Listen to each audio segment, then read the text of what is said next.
طعمه بسيط كويس، جوكر بيمشي في كل الاكلات، وان شاء الله يعجبكم وتتابعوا معانا كل الصوصات. صباح الخير، تعالوا نعمل شويه بشاميل. هننزل بالزبده على نار هاديه. سيحنا الزبده بالمنظر ده، ابتدي انقط دقيق وشغال في التقليب.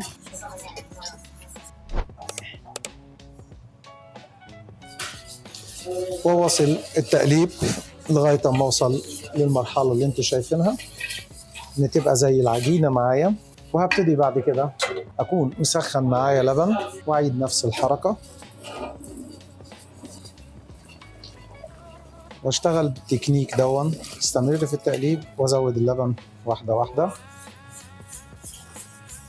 واستمر في التقليب بالشكل ده.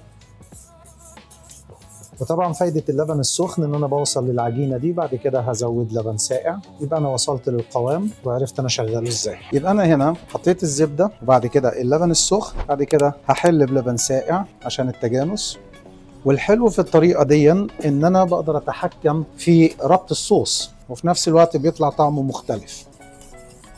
وزي ما انتم شفتوا احنا كده الصوص يعتبر اللزوجة بتاعته زي ما انا عاوزها. الهدف ان احنا نتفادى وجود الدقيق كتير على النار عشان ما يحصلش حاجتين. الحاجة الأولانية إنه يكلكع معايا، والحاجة التانية إنه هو ينزل تحت في الحلة فيتحرق الدقيق. فهي كده إحنا خدعناه.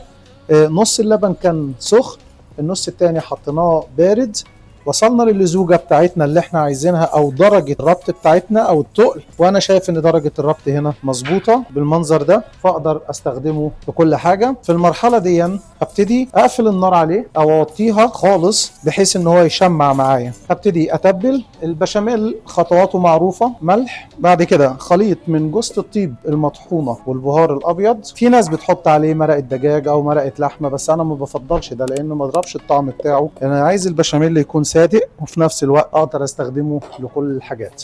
احط له شويه ورق لورا في الاخر وابتدي اجانس الخليط دون. وكده انا خلصت البشاميل بتاعي. وزي ما انتم شايفين احنا وصلنا للزوجه اللي انا عايزها. ابتديت اسخن اللبن بحيث ان انا ما اضربش الدقيق في الحله فتبتدي تحصل عمليه حرق للدقيق، وفي نفس الوقت انا تحكمت في درجه ربط الصوص، فهنا انا متفادي جميع الاخطاء، وفي نفس الوقت طريقه سريعه. لان لو سبت ده يغلي كل الدقيق هينزل في الحله من تحت فهيبتدي ان هو يتحرق، يا اما هيبتدي يعمل كلنبر او كلاكيع. فانا عايزه يكون سائل اقدر احطه على وش جميع الصواني، وفي نفس الوقت اقدر اعدله. طعمه بسيط كويس، جوكر بيمشي في كل الاكلات، وان شاء الله يعجبكم وتتابعوا معانا كل الصوصات. شكرا لكم.